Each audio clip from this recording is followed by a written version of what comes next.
ಒಬ್ಬ ಯುವಕ police constable ಪರೀಕ್ಷೆಯಲ್ಲಿ ಅನುತ್ತೀರ್ಣರಾಗಿರ್ತಾನೆ. ಬಹುತೇಕ ಎಲ್ಲರೂ ಇಲ್ಲಿಗೆ ಅವನ ಕನಸು ಮುಗಿಯಿತು ಎಂದು ಭಾವಿಸ್ತಾರೆ.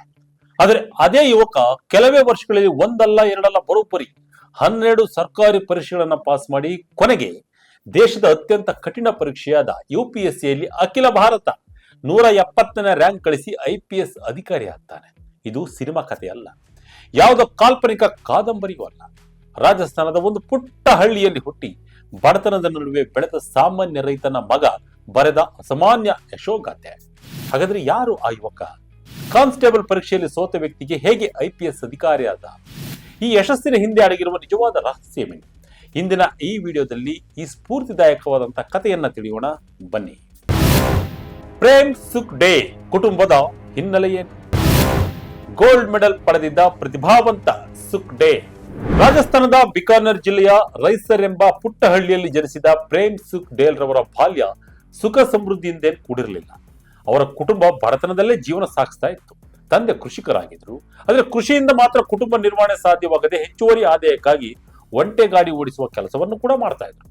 ಗ್ರಾಮೀಣ ಬದುಕಿನ ಕಷ್ಟಗಳು ಬಾಲ್ಯದಲ್ಲೇ ಕಂಡ ಪ್ರೇಮ್ ಸುಖ್ ಡೇಲ್ ಶಾಲೆ ಮುಗಿದ ಬಳಿಕ ಜಾನುವಾರುಗಳನ್ನ ಮೇಯಿಸುತ್ತಾ ಕುಟುಂಬದ ಜವಾಬ್ದಾರಿಯನ್ನು ಹಂಚಿಕೊಂಡರು. ಬಡತನ, ಕಷ್ಟ, ಕೊರತೆ ಇವೆಲ್ಲವೂ ಕೂಡ ಅವರ ಜೀವನ ಭಾಗವಾಗಿದೆ. ಆದರೆ ಒಂದು ವಿಷಯ ಮಾತ್ರ ಬದಲಾಗಿಲ್ಲ, ಅದು ಅವರ ಕನಸು. ಶಿಕ್ಷಣವೇ ಜೀವನವನ್ನು ಬದಲಾಯಿಸುವ ಶಕ್ತಿ ಎಂಬ ನಂಬಿಕೆಯನ್ನು ಅವರು ಎಂದಿಗೂ ಕಳೆದುಕೊಳ್ಳಿಲ್ಲ. ಪ್ರೇಮ್ ಸುಖ್ ಡೇಲ್ ಓದಿನಲ್ಲಿ ಅತ್ಯಂತ ಪ್ರತಿಭಾವಂತರಾಗಿದ್ದರು. ಇತಿಹಾಸ ವಿಷಯದಲ್ಲಿ ಸ್ನಾತಕೋತ್ತರ ಪದವಿ ಪಡೆದ ಅವರು ಗೋಲ್ಡ್ ಮೆಡಲ್ ಅನ್ನು ಗಳಿಸಿದರು. ಇದು ಅವರ ಪರಿಶ್ರಮ ಮತ್ತು ಬುದ್ಧಿವಂತಿಕೆಯ ಪ್ರತೀಕವಾಗಿತ್ತು. ಶಿಕ್ಷಕರಾದರೂ UPSC ಕನಸು ಬಿಡದ ಛಲಗಾರ. ಸರ್ಕಾರಿ ಕೆಲಸ ಸಿಕ್ಕಿದ್ರೂ ಗುರಿ ಮಾತ್ರ IPS ಕಡೆಗೆ. ಎಸ್ ವೀಕ್ಷಕರೇ, ಅಷ್ಟೇ ಅಲ್ಲ, ದೇಶದ ಉನ್ನತ ಶಿಕ್ಷಣ ಕ್ಷೇತ್ರದಲ್ಲಿ ಪ್ರಮುಖವಾಗಿರುವ UGC, NET ಮತ್ತು ಜೂನಿಯರ್ ರಿಸರ್ಚ್ ಫೆಲೋಶಿಪ್ ಪರೀಕ್ಷೆಗಳಲ್ಲೂ ಯಶಸ್ವಿಯಾಗಿ ಉತ್ತೀರ್ಣರಾಗಿದ್ದರು. ಈ ಹಂತದಲ್ಲಿ ಅವರು ಶಿಕ್ಷಕರಾಗಿಯೂ ಅಥವಾ ಸಂಶೋಧಕರಾಗಿಯೂ ಉತ್ತಮ ಭವಿಷ್ಯವನ್ನು ಕಟ್ಕೊಳ್ಬಹುದಿತ್ತು. ಆದರೆ ಅವರ ಮನಸ್ಸಿನಲ್ಲಿ ಕನಸು ಇನ್ನೂ ದೊಡ್ಡದಿತ್ತು.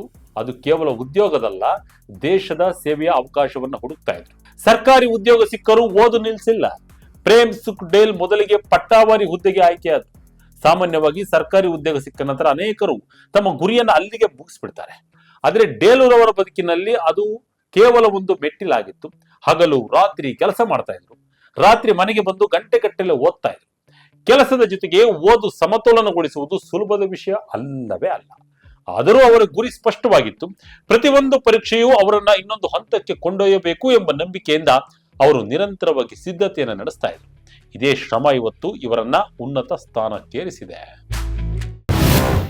6 ವರ್ಷಗಳಲ್ಲಿ 12 ಸರ್ಕಾರಿ ಪರೀಕ್ಷೆಗಳಲ್ಲಿ ಜಯ. ನಿರಂತರ ಶ್ರಮಕ್ಕೆ ಬರೆದ ಎಲ್ಲಾ ಎಕ್ಸಾಮ್ ಪಾಸ್. ನೋಡಿ ವೀಕ್ಷಕರೇ, ಮುಂದಿನ 6 ವರ್ಷಗಳಲ್ಲಿ ಪ್ರೇಮ್ ಸುಖ್ ಡೇಲ್ ರವರ ಜೀವನವೇ ನಿರಂತರ ಯಶಸ್ಸಿನ ಪಯಣವಾಗಿ ಮಾರ್ಪಟ್ಟಿತ್ತು. ಒಂದರ ಹಿಂದಂತೆ ಒಂದು ಸರ್ಕಾರಿ ನೇಮಕಾತಿ ಪರೀಕ್ಷೆಗಳನ್ನ ಗೆಲ್ಲುತ್ತಾ ಸಾಗಿದ್ದ ಪ್ರೇಮ್ ಸುಖ್ ಡೇಲ್ ಮೊದಲಿಗೆ ಪಟ್ಟಾಯವಾರಿಯಾಗಿ ಸರ್ಕಾರಿ ಸೇವೆಯನ್ನ ಪ್ರವೇಶ ಮಾಡಿದ್ರು. ನಂತರ ರಾಜಸ್ಥಾನದ ಗ್ರಾಮ ಸೇವಕ ನೇಮಕಾತಿ ಪರೀಕ್ಷೆಯಲ್ಲಿ ದ್ವಿತೀಯ ರ್ಯಾಂಕ್ ಅನ್ನು ಪಡೆದು ತಮ್ಮ ಪ್ರತಿಭೆಯನ್ನ ಮತ್ತೊಮ್ಮೆ ಸಾಬೀತುಪಡಿಸಿದ್ರು. ಅಲ್ಲಿಂದಲೇ ರಾಜಸ್ಥಾನದ ಪೊಲೀಸ್ ಸಬ್ ಇನ್ಸ್ಪೆಕ್ಟರ್ ನೇಮಕಾತಿಯಲ್ಲಿ ಯಶಸ್ಸನ್ನು ಸಾಧಿಸಿ ನಂತರ ಸಹಾಯಕ ಜೈಲರ್ ಹುದ್ದೆಯನ್ನ ತಮ್ಮದಾಗಿಸಿಕೊಂಡ್ರು. ಹೀಗೆ ವಿವಿಧ ಇಲಾಖೆಗಳ ಒಟ್ಟು 12 ನೇಮಕಾತಿ ಪರೀಕ್ಷೆಗಳಲ್ಲಿ ಯಶಸ್ಸು ಗಳಿಸುವ ಮೂಲಕ ಅಸಾಧಾರಣ ದಾಖಲೆಯನ್ನು ನಿರ್ಮಿಸಿದರು. ಸಾಮಾನ್ಯವಾಗಿ ಒಂದು ಸರ್ಕಾರಿ ಉದ್ಯೋಗಕ್ಕಾಗಿ ವರ್ಷಗಟ್ಟಲೆ ಶ್ರಮಿಸುವ ಯುವಕರ ನಡುವೆ 12 ಸರ್ಕಾರಿ ಪರೀಕ್ಷೆಗಳನ್ನ ಪಾಸ್ ಆಗುವುದು ನಿಜಕ್ಕೂ ಅಪರೂಪದ ಸಾಧನೆ ಆಗಿತ್ತು. ಆದರೆ ಇಷ್ಟೆಲ್ಲ ಯಶಸ್ಸಿನ ನಡುವೆಯೂ ಪ್ರೇಮ್ ಸುಖ್ ಡೇಲ್ ರವರ ಮನಸ್ಸಿಗೆ ಸಮಾಧಾನ ಇರಲಿಲ್ಲ. ಯಾಕಂದ್ರೆ ಅವರ ಕನಸು ಕೇವಲ ಸರ್ಕಾರಿ ಉದ್ಯೋಗ ಪಡೆಯುವುದಲ್ಲ, ದೇಶದ ಅತ್ಯುನ್ನತ ನಾಗರಿಕ ಸೇವೆಯಾದ UPSC ಪರೀಕ್ಷೆಯಲ್ಲಿ ಯಶಸ್ಸು ಸಾಧಿಸಿ ಭಾರತೀಯ ಪೊಲೀಸ್ ಸೇವೆ IPS ಅಧಿಕಾರಿಯಾಗಬೇಕೆಂಬ ಗುರಿಯೇ ಅವರ ಬದುಕಿನ ಅಂತಿಮ ಗಮ್ಯವಾಗಿತ್ತು. ಒಂದು ಸೋಲು ಬದುಕಿನ ದೊಡ್ಡ ತಿರುವು ಪಡೆದಿದ್ದ ಹೇಗೆ? ಕಾನ್ಸ್ಟೇಬಲ್ ಪರೀಕ್ಷೆಯಲ್ಲಿ ಸೋಲು, IPS ನಲ್ಲಿ ಗೆಲುವು. ಇಂದು ಸಾವಿರಾರು ಯುವಕರಿಗೆ ಸ್ಫೂರ್ತಿಯಾಗಿರುವ IPS ಅಧಿಕಾರಿ ಪ್ರೇಮ್ ಸುಖ್ ಡೇಲ್ ರವರ ಬದುಕಿನಲ್ಲೂ ಒಂದು ದೊಡ್ಡ ಸೋಲಿನ ಅಧ್ಯಾಯವಿದೆ. ಇಂದು ಭಾರತೀಯ ಪೊಲೀಸ್ ಸೇವೆಯಲ್ಲಿ ಅಧಿಕಾರಿಯಾಗಿ ಗುರುತಿಸಿಕೊಂಡಿರುವ ಇದೇ ವ್ಯಕ್ತಿ ಒಂದು ಕಾಲದಲ್ಲಿ ರಾಜಸ್ಥಾನದ ಪೊಲೀಸ್ ಕಾನ್ಸ್ಟೇಬಲ್ ನೇಮಕಾತಿ ಪರೀಕ್ಷೆಯಲ್ಲಿ ಅನುತ್ತೀರ್ಣರಾಗಿದ್ರು ಎಂಬ ಸಂಗತಿ ಅನೇಕರಿಗೆ ಆಶ್ಚರ್ಯವಾಗಬಹುದು. ಸಾಮಾನ್ಯವಾಗಿ ಇಂತಹ ಸೋಲು ಎದುರಾದ್ರೆ ಇನ್ನು ಪೊಲೀಸ್ ಇಲಾಖೆಯಲ್ಲಿ ನನಗೆ ಅವಕಾಶವೇ ಇಲ್ಲ ಎಂದು ಅನೇಕರು ಕನಸನ್ನೇ ಕೈ ಬಿಡ್ತಾರೆ. ಆದರೆ ಪ್ರೇಮ್ ಸುಖ್ ಡೇಲ್ ಮಾತ್ರ ಈ ಸೋಲನ್ನ ತಮ್ಮ ಬದುಕಿನ ಕೊನೆಯ ಅಧ್ಯಾಯವಾಗಲು ಬಿಡಲಿಲ್ಲ. ಬದಲಾಗಿ ಎಲ್ಲಿ ತಪ್ಪಾಯಿತು, ಯಾವ ವಿಷಯದಲ್ಲಿ ಕೊರತೆ ಆಯಿತು ಎಂಬುದನ್ನ ಶಾಶ್ವತವಾಗಿ ವಿಶ್ಲೇಷಣೆ ಮಾಡಿದ್ರು, ಶಾಂತವಾಗಿ ನೋಡಿಕೊಂಡ್ರು, ತಮ್ಮ ದುರ್ಬಲತೆಗಳನ್ನ ಗುರುತಿಸಿಕೊಂಡ್ರು, ಓದುವ ವಿಧಾನವನ್ನ ಸಂಪೂರ್ಣವಾಗಿ ಬದಲಿಸಿಕೊಂಡ್ರು, ಇನ್ನಷ್ಟು ಶಿಸ್ತು, ಇನ್ನಷ್ಟು ಪರಿಶ್ರಮ ಮತ್ತು ಇನ್ನಷ್ಟು ಆತ್ಮವಿಶ್ವಾಸದೊಂದಿಗೆ ಮತ್ತೆ ಸಿದ್ಧತೆಯನ್ನು ಆರಂಭಿಸಿದ್ರು.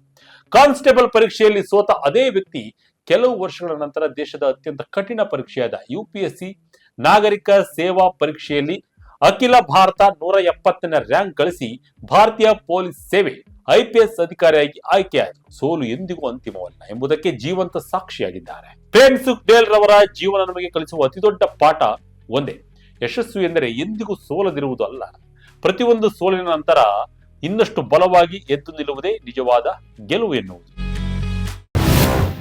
ಕೊನೆಗೂ UPSC ಕನಸು ನನಸು ಮಾಡಿದ ಪ್ರೇಮ್ ಸುಖ್ IPS ಕ್ಯಾಪ್ ತೊಟ್ಟು ರೈತನ ಮಗ ಸಾಧನೆ.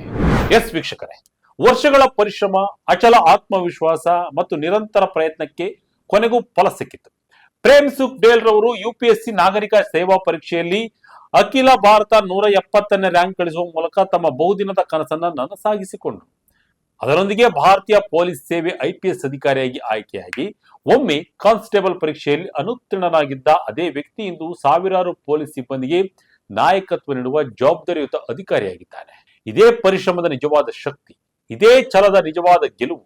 ಆದರೆ ಪ್ರೇಮ್ ಸುಖ್ ರವರ ಯಶೋಗತಿಯನ್ನ ವಿಶೇಷವಾಗಿಸುವುದು ಕೇವಲ ಅವರ IPS ಹುದ್ದೆ ಅಲ್ಲ, ಆ ಹುದ್ದೆಯವರೆಗಿನ ಸಾಗಿದವರ ಹೋರಾಟದ ಪಯಣ. ಒಬ್ಬ ರೈತನ ಮಗನಾಗಿ ಬಡತನದಲ್ಲಿ ಬೆಳೆದ ಬಾಲಕ, ಬಾಲ್ಯದಲ್ಲಿ ಜಾನುವಾರು ಮೇಯಿಸುತ್ತಾ ಕುಟುಂಬದ ಜವಾಬ್ದಾರಿಯನ್ನು ಹೊತ್ತ ಹುಡುಗ, ಓದಿನಲ್ಲಿ ಗೋಲ್ಡ್ ಮೆಡಲ್ ಗಳಿಸಿದ ವಿದ್ಯಾರ್ಥಿ, 12 ಪರೀಕ್ಷೆಗಳಲ್ಲಿ ಯಶಸ್ಸು ಕಂಡ ಅಭ್ಯರ್ಥಿ, ಕಾನ್ಸ್ಟೇಬಲ್ ಪರೀಕ್ಷೆಯಲ್ಲಿ ಸೋಲಿನ ಕಹಿಯನ್ನ ಅನುಭವಿಸಿದ ಯುವಕ, ಇನ್ನು ಕೊನೆಗೆ IPS ಅಧಿಕಾರಿಗೆ ದೇಶ ಸೇವೆಯ ಗೌರವವನ್ನು ಪಡೀತಾರೆ ಅಂದ್ರೆ ನಿಜಕ್ಕೂ ಅದ್ಭುತ. ಈ ಪಯಣದ ಪ್ರತಿಯೊಂದು ಹೆಜ್ಜೆಯೂ ನಮಗೆ ಒಂದು ಸತ್ಯವನ್ನು ಹೇಳುತ್ತದೆ: ಯಶಸ್ಸು ಎಂದಿಗೂ ನೇರವಾದ ದಾರಿಯಲ್ಲಿ ಸಿಗುವುದಲ್ಲ. ಅದರ ಹಿಂದೆ ಅನೇಕ ಸವಾಲುಗಳು, ಕಣ್ಣೀರಿನ ವೈಫಲ್ಯಗಳು, ತಾಳ್ಮೆ ಮತ್ತು ನಿರಂತರ ಪರಿಶ್ರಮ ಅಡಗಿರುತ್ತೆ. ಅದಕ್ಕಾಗಿಯೇ ಪ್ರೇಮ್ ಸುಖ್ ರವರು ಬದುಕು ಇಂದು UPSC ಅಭ್ಯರ್ಥಿಗಳಿಗೆ ಮಾತ್ರವಲ್ಲ, ಯಾವುದೇ ದೊಡ್ಡ ಕನಸು ಕಾಣುವ ಪ್ರತಿಯೊಬ್ಬ ಯುವಕರಿಗೂ ಒಂದು ಅಮೂಲ್ಯ ಸಂದೇಶವನ್ನು ನೀಡುತ್ತೆ. ಒಂದು ಪ್ರಮುಖ ಪರೀಕ್ಷೆಯಲ್ಲಿ ಸೋತರೆ ಜೀವನ ಮುಗಿಯುವುದಿಲ್ಲ, ಒಂದು ಅವಕಾಶ ಕೈ ತಪ್ಪಿದರೆ ಕನಸುಗಳು ಕೊನೆಯಾಗುವುದಿಲ್ಲ. ನಿಜವಾದ ಯಶಸ್ಸು ಎಂದರೆ ಎಂದಿಗೂ ಸೋಲದಿರುವುದಲ್ಲ, ಪ್ರತಿಯೊಂದು ಸೋಲಿನ ನಂತರ ಮತ್ತೆ ಎದ್ದು ನಿಲ್ಲುವ ಧೈರ್ಯವನ್ನು ಉಳಿಸಿಕೊಳ್ಳುವುದೇ ಗುರಿ. ಎಷ್ಟೇ ದೊಡ್ಡದಾಗಿದ್ರೂ ಗುರಿಯನ್ನು ಕೂಡ ಮುಟ್ಟಬಹುದು. ದಾರಿ ಎಷ್ಟೇ ಕಠಿಣವಾಗಿದೆ, ಪ್ರಯತ್ನ ನಿಲ್ಲಿಸಿದವರನ್ನ ಯಶಸ್ಸು ಒಂದು ದಿನ ಖಂಡಿತ ಹುಡುಕಿಕೊಂಡು ಬಂದೇ ಬರುತ್ತೆ.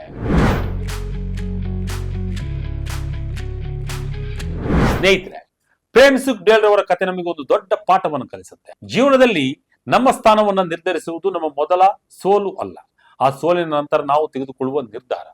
ಒಂದು ಪರೀಕ್ಷೆಯಲ್ಲಿ ಫೇಲ್ ಆಗಬಹುದು, ಒಂದು ಸಂದರ್ಶನದಲ್ಲಿ ಅವಕಾಶವನ್ನು ತಪ್ಪಿಸಬಹುದು, ಕೆಲವೊಮ್ಮೆ ಪರಿಸ್ಥಿತಿಗಳೇ ನಮ್ಮ ವಿರುದ್ಧ ನಿಲ್ಲಬಹುದು. ಆದರೆ ಕನಸು ಕಾಣುವುದನ್ನು ನಿಲ್ಲಿಸದ ವ್ಯಕ್ತಿಯನ್ನ ಯಾವ ಸೋಲು ಶಾಶ್ವತವಾಗಿ ತಡೆಯಲು ಸಾಧ್ಯವೇ ಇಲ್ಲ. ಒಮ್ಮೆ ಕಾನ್ಸ್ಟೇಬಲ್ ಪರೀಕ್ಷೆಯಲ್ಲಿ ಅನುತ್ತೀರ್ಣನಾಗಿದ್ದ ವ್ಯಕ್ತಿಯೇ ಇಂದು IPS ಅಧಿಕಾರಿಯಾಗಿ ಸಾವಿರಾರು ಯುವಕರಿಗೆ ಸ್ಫೂರ್ತಿಯಾಗಿದ್ದಾರೆ.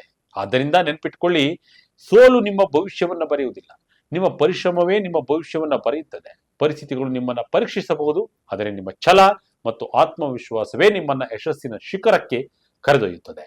ಅದರತ್ತ ನೀವು ಇಡುವ ಪ್ರತಿಯೊಂದು ಹೆಜ್ಜೆಯು ಕೂಡ ಒಂದು ದಿನ ನಿಮ್ಮ ಯಶೋಗತಿಯಾಗಲಿದೆ. ಇದಾಗಿತ್ತು ಈ ಕ್ಷಣದ ಇಂಟ್ರೆಸ್ಟಿಂಗ್ ಸ್ಟೋರಿ. ಇದೇ ರೀತಿಯ ಸ್ಟೋರಿಗಳಿಗಾಗಿ Vijaya Karnataka website, YouTube page, Facebook page follow ಮಾಡ್ತಾ ಇರಿ. ಧನ್ಯವಾದಗಳು.